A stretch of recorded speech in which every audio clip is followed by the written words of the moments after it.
taranja tontolo dia miseho lany ihany koa ny olana eo amin'ity taranja tontolo izy ity satria dia mahatsapa ihany koa ireo filohana ligy sasasasany sy ireo mpikatroka fa dia manao izay tiany zareo nivon'ny federasiona ihany koa ary betsaka ny ketranotrano araka ny nambaran'izy ireo indrindra mahakasika ny fifidianana ireo atleta izay tokony niatrika ny lalaon'ny nisy ny fanazavana nentin'izy ireo ny farany herinandro teo izay hoarahantsika ny namana zakinohatra any no hitatitra izay vaovao izay. Teknisianina maromaro ahitana an'ireo mpanazatra sy kitana fahiny niaraka tamin'ny solotenan'ny ligue paritra vitsivitsy no nampiakapeo ny zoma hatolakandro teo tao amin'ny Sogradin Mahamasina manoloana ny voalazan'izy ireo fa zavatra tsy mety ataon'ny mpitatana ny adotondry malagasy. Nisantaran'izy ireo an'izany nikitrano an-trano nisy tamin'ny fitilianan'ny boxeur nandeha niatrika ny lalaon'ny nosina Totatsi Maurice.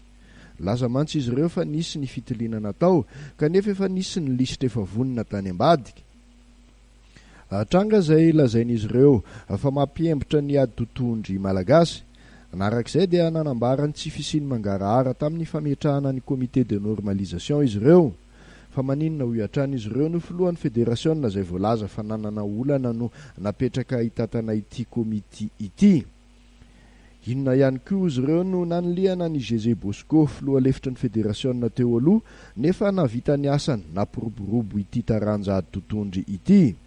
Mangataka ny anaovana assemblée générale extraordinaire moa ireto teknisianina sy mpitatana any amin'ny ligue paritra ireto mba sehoan'ny marina sy hanomanana ny fifidianana. Ny atotondry ho iatran'izy ireo no taranja anisan'ny mitondra medaly betsaka indrindra ho an'ny malagasy amin'ny fifaninanana raisam-pirenena hatramin'izay kanefa amin'izao fotoan'izao dia asahirana vao mahazo izany medaly izany. Ny tsy fisian'ny hetsika iraisam-pirenena sy ny fifaninanana nasionaly matotra no mahatonga izany vokatra izany ho iatran'izy ireo.